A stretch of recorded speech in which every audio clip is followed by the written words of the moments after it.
Commander Zachary Powell stood at the viewport of the Alliance station, watching the stars. His dark blue uniform felt tight around his neck today. Maybe it was the stress. The Galactic Alliance headquarters always made him feel small. Enormous alien ships docked alongside human vessels that looked tiny in comparison. "Commander, the meeting starts in 5 minutes," said a voice behind him. Powell turned to see Ambassador Lisa Grant. Her gray suit was perfect as always, not a wrinkle in sight. Her face showed no emotion, but Powell knew her well enough to see the tension in her eyes. "Another day of being patted on the head like good little humans," Powell said quietly. Grant's mouth formed a small smile. "Save the attitude for your private thoughts, Commander. We need allies, not enemies." They walked together down the wide corridor. Aliens of all shapes and sizes moved around them. Some had too many legs, others floated rather than walked. A group of Vrisians clicked their mandibles as the humans passed. Powell caught the dismissive gesture one made with its front claws. "The Vrisians are especially rude today," Powell whispered. "They're always rude. They think 4 billion years of civilization makes them special," Grant replied. The meeting chamber was a giant circle with seats for representatives of all 27 species. Humans had the smallest section, just 6 seats at the far end. The Vrisians, with their shiny exoskeletons, occupied 20 seats in the prime position. The crystalline Nozari, glittering under the lights, had 15 seats. Powell and Grant took their places. The other human seats remained empty. Earth wasn't considered important enough to justify a full delegation. The Alliance speaker, a massive Tauran with 4 arms and leathery skin, called the meeting to order. "Today we discuss resource allocation for the outer colonies. The Vrisian delegation has raised concerns about human mining operations near their territory." The lead Vrisian, Ambassador Klufak, rose to speak. Its voice translator made its clicks and chirps into flat, emotionless words. "Humans continue to expand beyond their assigned zones. Their mining techniques are primitive and wasteful. We propose restrictions on human colony growth for the next 50 standard cycles." Powell felt his face grow hot, but Grant's hand on his arm kept him seated. She stood instead, her voice calm and clear. "The human colonies on New Denver and Proxima B are well within our agreed boundaries. Our mining operations follow all Alliance guidelines. We request evidence of these alleged violations." The Nozari representative, a crystal being named Shimmerlight, made a tinkling sound that passed for laughter among its kind. "Evidence is unnecessary when the pattern is clear. Humans always push boundaries. It is your nature, like children testing their parents." Powell watched Grant maintain her composure. How many times had they endured this treatment? Humans, barely 200 years into space travel, treated like unruly children by species that had been crossing the stars when Earth still had dinosaurs. "We are not children," Grant said firmly. "We are the newest members of this alliance, yes, but we deserve the same respect given to all species." The Tauran speaker nodded slightly. Among all the elder species, only the Taurans showed humans genuine respect. Ambassador Grant raises a fair point. The alliance was founded on principles of equality. But the chamber filled with murmurs and clicks of disagreement. The Vrisian ambassador made a dismissive gesture. "Equality must be earned. Humans bring emotions to matters requiring logic. Your species still fights among itself. Your technology relies on our guidance. You are not ready for full partnership." As the meeting continued, Powell received a message on his datapad. Another human transport had been damaged by a navigational error from a Vrisian ship near New Denver. 3 humans dead. The official explanation: unfortunate accident. Powell showed the message to Grant. Her expression didn't change, but he saw her knuckles turn white as she gripped her stylus. How long would humans continue to accept these accidents? How long would they swallow their pride and anger for the sake of galactic peace? For now, they would file another protest that would be ignored. They would send condolences to families. They would continue to smile at beings that saw them as barely sentient. But something was changing. Powell could feel it. Humans had been patient for decades, and human patience had limits. John Mason rubbed his tired eyes as he looked at the damage reports on his screen. Another mining drill destroyed by a Vrisian patrol ship, the third this month. The Vrisians always called it an accident. Their ships just happened to fly too close to human equipment. Just another day on New Denver, he muttered. The colony office was small, with plain walls and simple furniture. Through the window, he could see the dome that protected their settlement from the harsh atmosphere. Beyond it, the rocky landscape stretched to the horizon, rich with minerals that Earth desperately needed. The door opened and his wife Kate walked in. Her medical uniform was stained with blood. "Another injured miner?" John asked. Kate nodded. "Sam Rogers. His arm was crushed when the drill collapsed. He'll live, but he won't work again." She sat down heavily in the chair across from him. "The children are asking questions, Ryan especially. He wants to know why we let the aliens push us around. What am I supposed to tell them? That we're outnumbered. That their ships could turn this colony to dust in minutes." John ran his hands through his graying hair. "Tell him the truth. That we're trying to find a peaceful way forward." The comm unit on John's desk beeped. "Administrator Mason, emergency at Sector 7, said a panicked voice. "A Vrisian ship just fired on the school transport. We have casualties, many casualties." John and Kate looked at each other in horror before running out the door. The medical center was filled with crying and screaming. Parents searched for their children among the injured. Kate moved from bed to bed, her face grim as she treated burns and broken bones. John stood in the center of the chaos, trying to maintain order. Their son ran, tall for his 15 years, helped carry supplies. "How many?" John asked the transport driver, a man with bandages covering half his face. 17 dead, all children." The man's voice broke.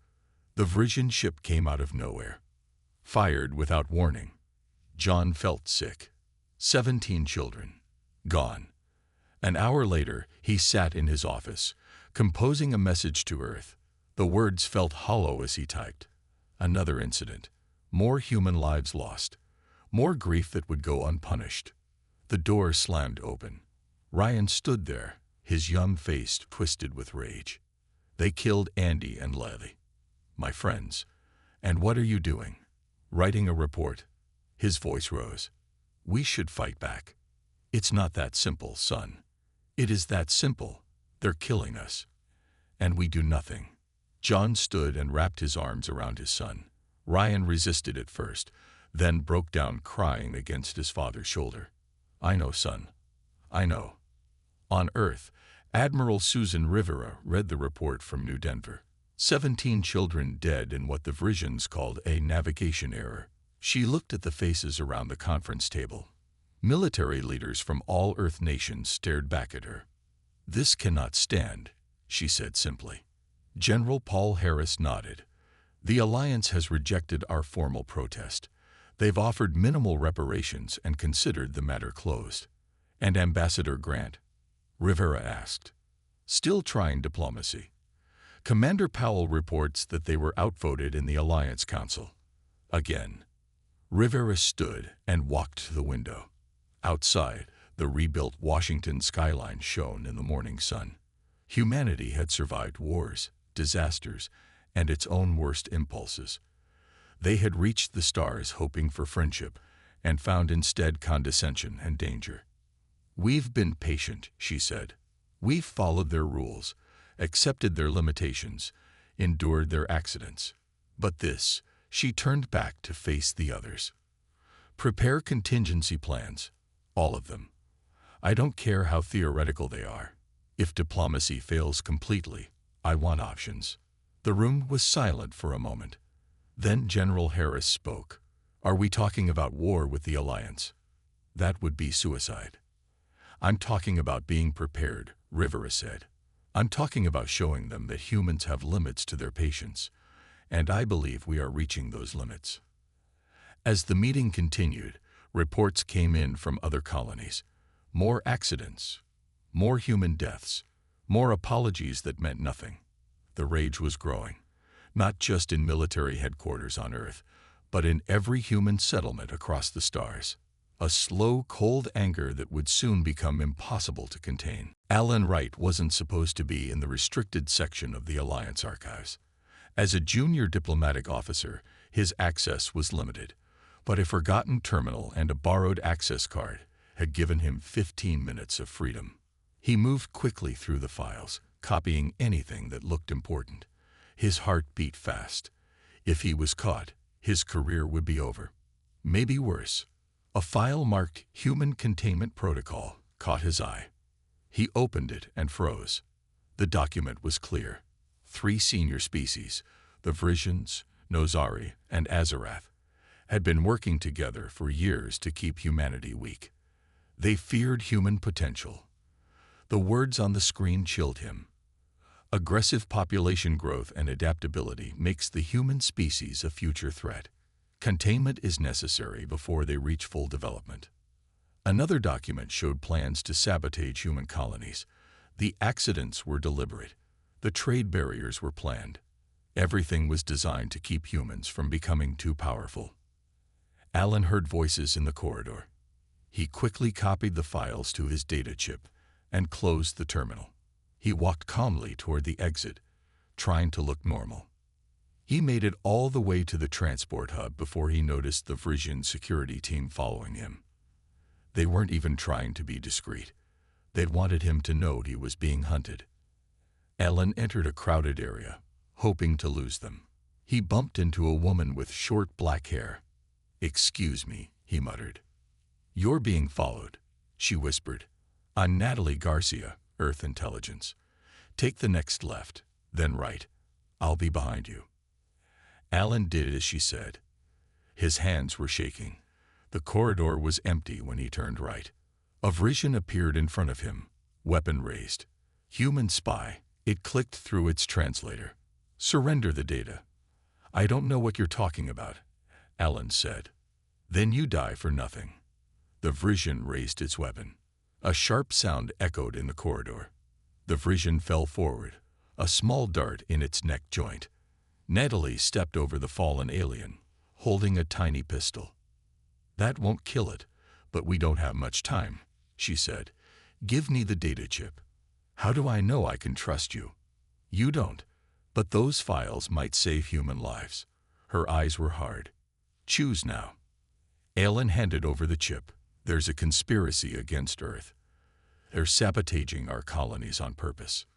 We suspected as much. Now we have proof." She pocketed the chip. "You need to disappear. My team will get you to safety." 2 days later, Commander Powell and Ambassador Grant sat in a secure room, watching the files Alan had stolen. Their faces grew darker with each document. "This explains everything," Powell said. "The attacks, the trade restrictions, all of it." "We need to bring this to the Alliance leadership," Grant said. "They'll deny it. Claim we fabricated the evidence. We still have to try." Grant's voice was tired. "We're diplomats. We follow procedure." 1 week later, they stood before the Alliance Council. Grant presented the evidence calmly and clearly. The Vrisian and Azarath representatives clicked and hissed their denials. The Nozari speaker's crystals flashed with anger. "These are forgeries. Humans trying to cause division among peaceful species." The vote was quick. The evidence was dismissed. Grant and Powell were warned about making false accusations. As they left the chamber, a Tauran representative approached them. "Be careful." The massive alien rumbled quietly. "Several species are pushing for more direct action against human worlds. They fear you more than they admit." Powell looked up at the Tauran.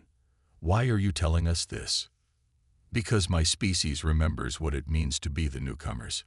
We remember prejudice." The Tauran's 4 eyes blinked slowly. "And we recognize a worthy species when we see one." On their way back to Earth, Grant and Powell received the news.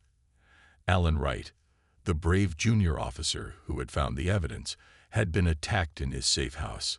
He was in critical condition. The attackers had been Vrisian. The line had been crossed. Diplomacy was failing. Human patience was running out. The Azarath representative stood in the center of the Alliance Council chamber. His blue scales shimmered under the lights as he spoke. For the safety of all species, we propose the Human Security Resolution, he announced. Human military forces must be reduced by 70%. Human expansion must stop completely. And oversight committees must be placed on all human colonies. Ambassador Lisa Grant sat very still as she listened.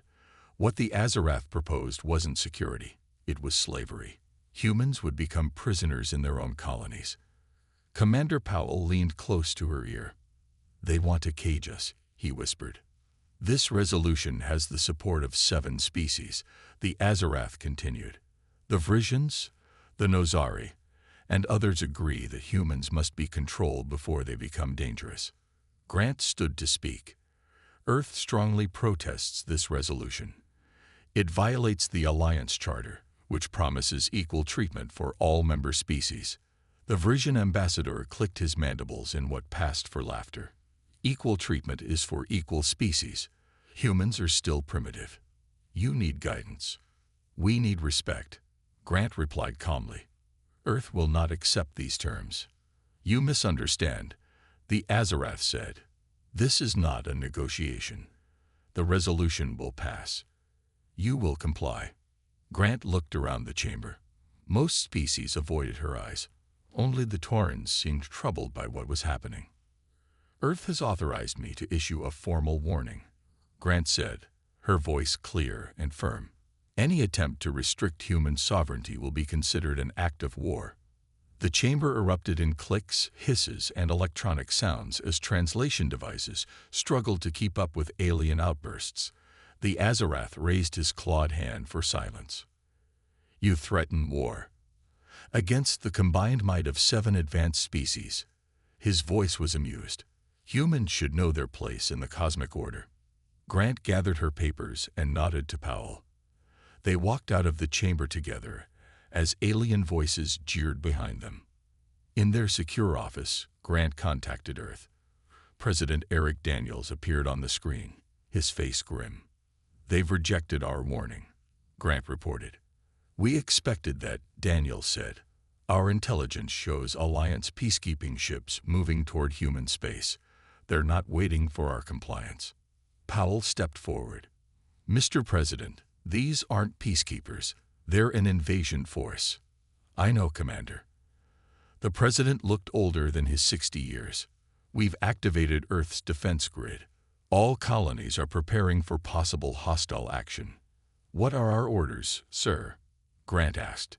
"Continue diplomatic efforts until the last possible moment. We must be seen as the reasonable ones." Daniels paused. "But be ready to evacuate when I give the word." After the call ended, Powell stared out the window at the Alliance station's busy docking bays. "They really think we'll just surrender. That we'll accept being treated like children forever." "They don't understand humans," Grant said. "They've studied our history but learned the wrong lessons. They see our wars and think we're violent savages. They don't understand that those same wars taught us the value of peace." "Peace has its limits," Powell said quietly. "Yes, and I think we've reached ours." 3 days later, Alliance representatives voted. The Human Security Resolution passed with only the Taurans abstaining. Implementation would begin immediately. As Grant prepared a final protest statement, emergency alarms blared throughout the station. Powell rushed into her office, his face pale. "Earth is under attack," he said. "The Vrisians and Azarath launched a preemptive security action without waiting for the resolution to take effect." Grant's hands trembled as she pulled up the news feeds. Orbital defense stations around Earth were being destroyed. Cities were being hit. Millions of lives already lost. "They're not even giving us a chance to surrender," she whispered. "They never planned to." Powell's voice was cold with rage. "They wanted us gone from the beginning." Grant looked at the images of her burning homeworld. Earth's government was gone. President Daniels was dead. The carefully maintained diplomatic facade she had upheld for years crumbled away. "What happens now?" she asked. Powell's eyes were hard as steel. Now we show them what happens when humans lose their temper. Admiral Susan Rivera stood in the emergency command center deep beneath the Rocky Mountains. The room was filled with the last military leaders of Earth. Screams on the walls showed destruction across the planet. New York was gone. Beijing was burning. London had disappeared under alien weapons fire. Status report, Rivera demanded, her voice steady despite everything. General Harris looked up from his station. Orbital defenses are at 17%. Ground-based systems at 43%. Enemy ships continue to target major cities and military installations. Civilian casualties. Harris hesitated. Estimated at 120 million. And rising. Rivera closed her eyes for a moment.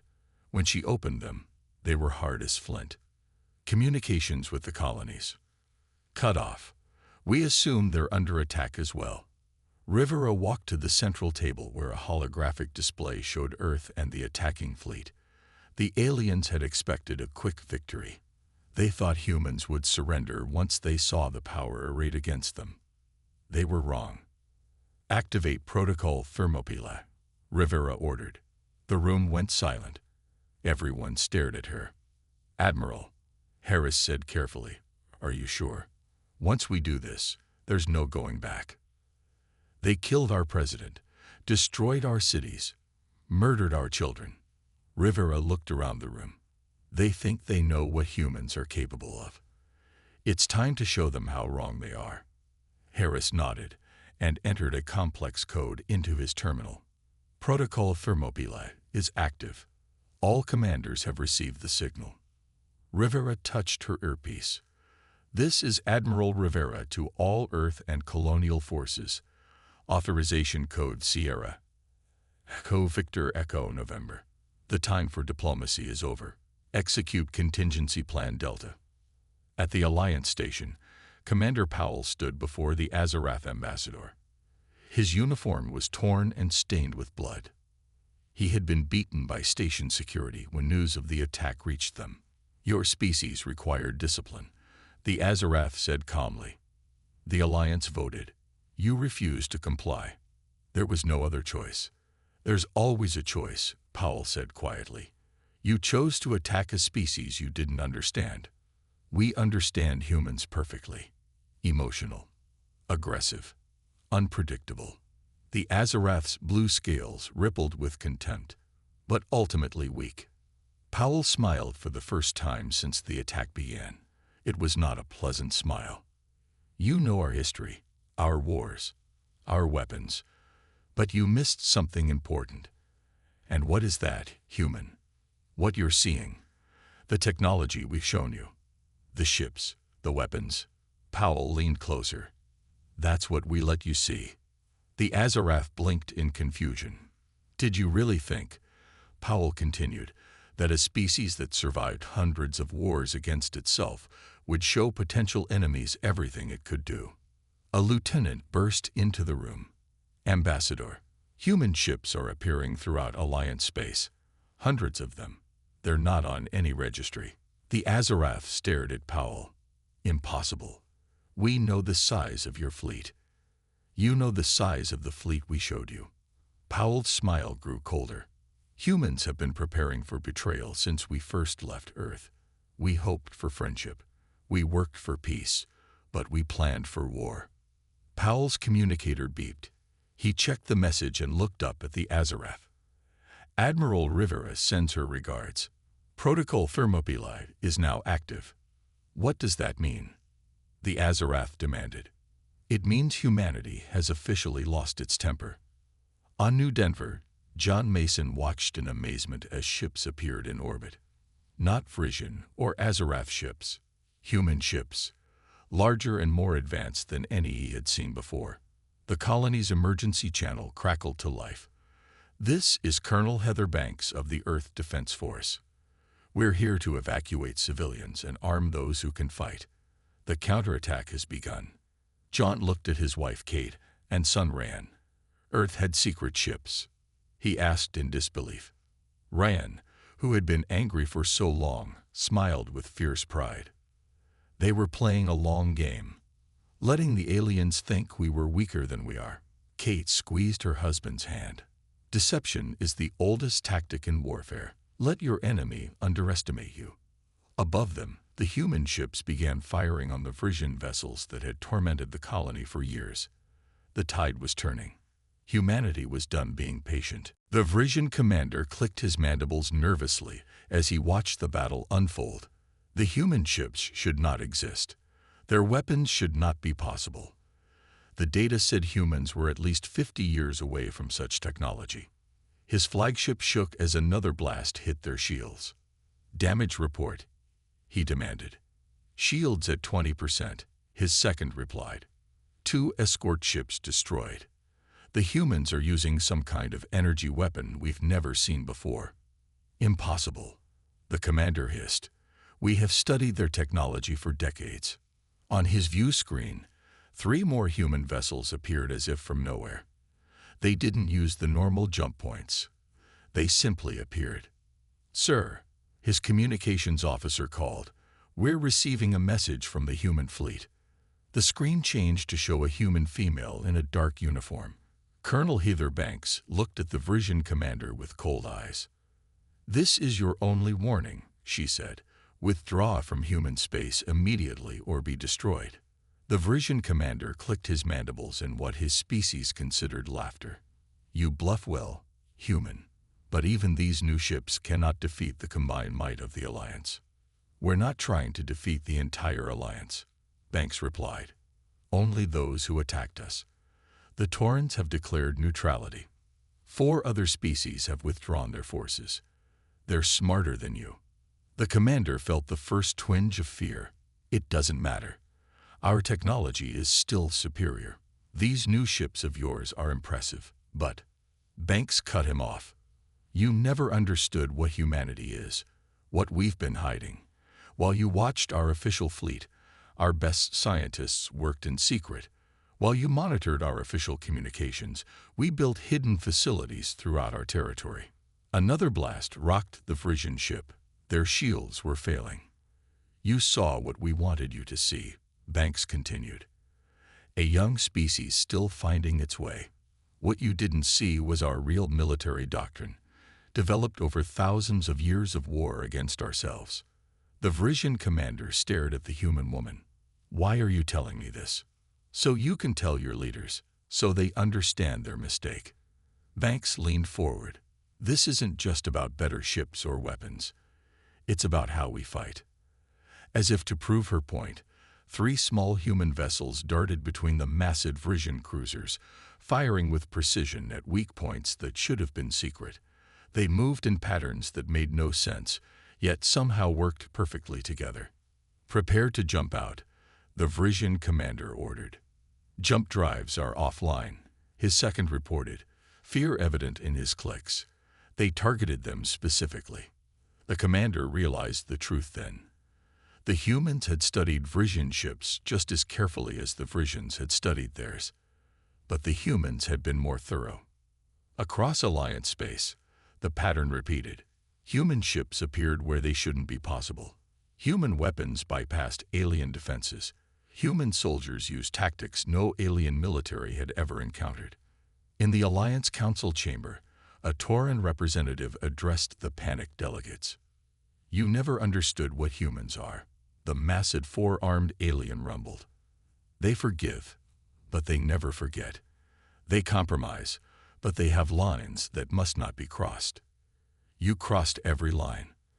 The Nozari representative's crystal body flashed with anger. How could they hide such technology? Such ships? "Because they've been fighting themselves for their entire history," the Tauran replied. "They learned deception as children learn to walk. When they came to the stars, they hoped for peace but prepared for war." "The colonies are fighting too," said the delegate from a neutral species. "Reports show human civilians using improvised weapons with unexpected effectiveness. They fight like no species we've encountered. Because no other species evolved as they did," the Tauran said. "Always competing, always adapting, always finding new ways to survive." On the main screen, Reports showed human victories across the front. Ships that couldn't exist using technology that shouldn't be possible, crewed by soldiers fighting with savage creativity. How long can they maintain this? The Nozari asked. The Torrent's 4 eyes blinked slowly. You still don't understand. What you're seeing isn't humanity at its limit. It's humanity finally unleashed. Alliance analysts had failed to grasp the fundamental nature of humans. They were not simply violent or emotional. They were infinitely adaptable. When faced with overwhelming odds, they didn't surrender. They evolved. They overcame. They survived.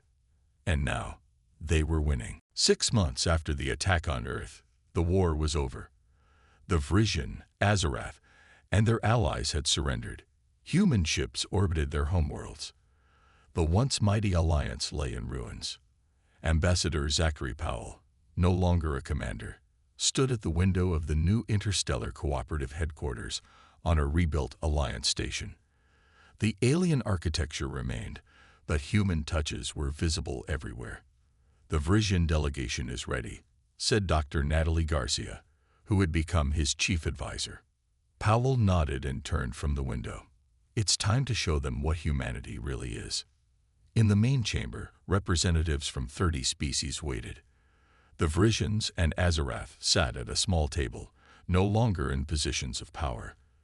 The Taurans and other neutral species occupied seats of honor. Powell took his place at the center. 6 months ago, your species attacked Earth, he said to the Vrisian and Azarath delegates. You killed millions of humans. You expected us to surrender or die. The aliens remained silent, waiting for the punishment they believed would come. By the rules of war your species follow, we would be justified in destroying your civilizations completely, Powell continued. That is what you would have done to us. The Azarath representative spoke, his blue scales dull with fear. We acknowledge our error. We await your judgment. Powell looked around the room. But humans are not like you. We fight with everything we have when threatened, but we do not destroy what we don't need to destroy. Murmurs spread through the chamber. The aliens had expected vengeance. Instead, Powell laid out new terms for peace. Your military ships will be dismantled. Your leaders who ordered the attack will face justice, but your civilians will not suffer for the crimes of their governments. We will help rebuild what was damaged in the war. The Vrisian representative clicked in confusion. You show mercy. After what we did. This isn't mercy, Powell said firmly. This is wisdom. Cycles of vengeance only lead to more war. Humans learned this through thousands of years of fighting ourselves. Dr. Garcia stepped forward with documents. The new interstellar cooperative will replace the Alliance. All species will have equal standing. All will contribute based on their abilities. All will receive based on their needs. As the meeting continued, the aliens began to understand. Humans had not been holding back just their technology and military strength. They had been holding back their true nature, a complex mix of capacity for violence and capacity for compassion. 1 year later, Ryan Mason walked through the diplomatic training center on Earth. At 17, he was the youngest cadet in the program. His experiences on New Denver had led him to choose diplomacy over military service. His instructor, a Vrisian youth named Klitik, moved beside him. I have a question, Ryan. The young alien clicked through its translator. Go ahead. My parents tell me that humans could have destroyed our species after the war. Why didn't you? Ryan thought about his friends who had died on New Denver, about the rage he had felt, about his father explaining why revenge wasn't the answer. Because destruction is easy, Ryan said finally. Building something better is hard. Humans are good at doing hard things. They stopped at a window overlooking the rebuilt Washington, where once there had been ruins, now stood a city where humans and aliens worked together. My teacher says humans are the most dangerous species in the galaxy, Klitik said. Not because of your weapons, but because you make others believe in your vision. Ryan smiled. Maybe we are dangerous, but only to those who mistake patience for weakness. Across the galaxy, Alien scholars now study human history with new understanding. They saw the warning signs they had missed, a species tempered by conflict, capable of both terrible violence and extraordinary mercy. They had learned the most important lesson about humanity. Humans would extend the hand of friendship again and again, but push them too far, and no species would ever forget the moment when humans finally lost their temper. 5 years after the war, the interstellar cooperative had changed the face of the galaxy. Trade routes once controlled by a few species now flowed freely. Colonies once struggling under restrictions now thrived. And Earth, once seen as a backwater world, had become the center of a new era. Admiral Susan Rivera walked through the Memorial Garden in what had once been New York City. Trees and flowers grew where destruction had reigned. At the center stood a simple stone monument with the names of those lost in the attack. "Admiral," called a voice behind her. Rivera turned to see a Tauran diplomat approaching. The massive four-armed alien moved with surprising grace for his size. "Ambassador Locke," Rivera said with a slight smile. "I didn't expect to see you here." The Tauran bowed his great head. "I come to pay respects before returning home. My time on Earth has been educational." They walked together through the garden. Earth's spring was in full bloom, life returning after winter's cold. "You were right about humans," Locke said. "When you warned the Alliance years ago, you said we didn't understand your species. You were correct." "Understanding takes time," Rivera replied, "and willingness to learn." The Tauran nodded. "The Azarath delegates asked me something interesting yesterday. They wondered why humans build monuments to tragedy rather than victory." Rivera looked at the stone memorial. "Because we need to remember. Our victories don't define us as much as how we handle loss." "A wise perspective," Locke said. "My species has much to learn from yours." As they continued walking, Rivera's communicator beeped. She checked the message and smiled. "Good news?" the Tauran asked. "The first joint human-Vrisian scientific mission has successfully mapped the Omega Cluster. They found habitable planets that both our species can share." Locke rumbled with surprise. "The Vrisians are willing to share territory." "After centuries of expansion." "People can change," Rivera said simply. "Species can change too, if given reason and opportunity." On the colony world of New Denver, John and Kate Mason hosted a graduation party for their son Ryan. After finishing diplomatic training, he had been assigned as junior ambassador to the Vrisian homeworld. The Mason home was filled with humans and aliens alike. Ryan stood with his parents, watching the diverse crowd. "Are you nervous about your assignment?" Kate asked her son. Ryan shook his head. 5 years ago, I would have been. But not now." John put his hand on his son's shoulder. "You've come a long way from the angry boy who wanted revenge." "We've all come a long way," Ryan replied.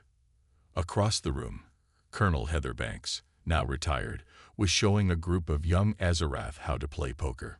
The aliens were fascinated by the game of strategy and bluffing.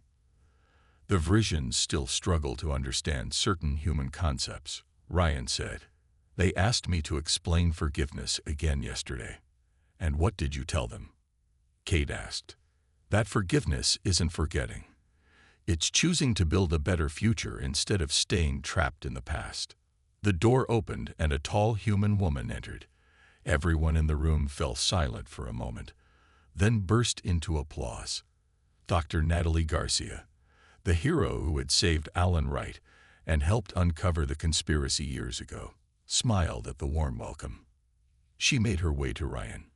"Ambassador Mason," she said, handing him a small data device, "a gift for your new posting." Ryan looked at it curiously. "What is it?" "Human history. The real history, not the sanitized version we shared with the Alliance. I think it's time the Vrisians truly understood us." Ryan nodded, understanding the significance. For years, humans had hidden their true nature. Now it was time for openness. Later that night, as the party wound down, Ryan stood outside looking at the stars. Once those stars had seemed full of threat. Now they represented possibility. A small Vrisian child, daughter of the colony's new diplomat, joined him. "Which one is Earth?" she asked. Ryan pointed to a bright blue dot. "That's where my species began. My parents say humans are the strangest species in the galaxy." The child clicked. "They say you fight like demons, but build like angels." Ryan smiled. "We contain multitudes. That's what makes us human." The galaxy was learning that lesson well. No species would ever forget the moment when humans finally lost their temper. But more importantly, none would forget what came after. The moment when humans showed what peace could truly mean.